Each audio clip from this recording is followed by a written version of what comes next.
EMDR stands for eye movement desensitization reprocessing. The eye movement part was because that was the original way it was developed, was using eye movement.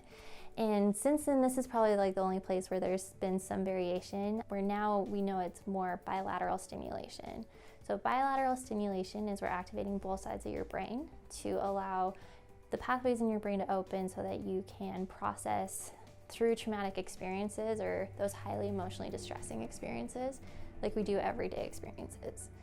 And so it's really working through just ways to activate both sides of your brain. So they call it bilateral stimulation, though eye movement was the original. That's what the approach was published as, was eye movement. So right now we can do whatever the client prefers or the preference. So we can do eye movement, and there's various ways that you can do the eye movement with going back and forth. My preferred way is a kinesthetic approach, which is using a device called a TheraTapper, where it has paddles that are about like this big that you just hold in your hand and they vibrate, alternating on between the hands to create that stimulation. You can also do sounds. You can do self-tapping. Really, those are like any way that's going to activate both sides of your brain to create that bilateral stimulation. The desensitization part of it is probably the longest part of EMDR with things. And this is where EMDR is considered an internal exposure-based therapy. And it does exposures in 4 different ways: images, thoughts, body sensations, or emotions. So these are all self-generated, which is why it's called internal exposure, where myself or the therapist isn't going to be showing you anything or introducing the item or whatever you're being exposed to. You're self-generating it, the client. Their mind is kind of producing the image, thought, body sensation, whatever. And so the desensitization process is where we're going through and utilizing and implementing the bilateral stimulation.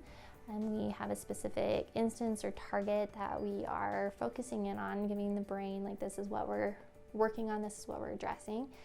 And we start with the bilateral stimulation, allowing the brain to kind of go through that experience and kind of allowing those exposures to come up. And we do that in short periods. So initially it's about 1 minute to 1.5 minutes with the bilateral stimulation happening. And then we stop and have the individual take a deep breath to kind of bring them back into the moment, out of that exposure. They'll briefly tell you what's coming up. And then the therapist helps kind of navigate the individual through those exposures to kind of process through the experience. And so that kind of leads us into the R, which is the reprocessing. So EMDR believes that from traumatic experience or these highly distressing experiences that we've owned something from that experience. And so a very common target situation that I deal with and have worked with probably the most is sexual assaults or sexual abuse. And so a very common belief that people stem or take from those experiences is that because this happened, I am now permanently damaged. So that is what we would call a negative cognition. So it's kind of skewed your belief about yourself, your perception of the world, how you interact with that. And this is also kind of what keeps traumas and those experiences kind of stuck, is because we have this belief that's getting reinforced with that. And so the reprocessing is really working away from that belief that you've taken from that experience. And we're working to what we call the positive cognition, which is generally the exact opposite of the negative cognition. And so if my negative cognition is I'm permanently damaged, a very common positive cognition is I'm okay just the way I am.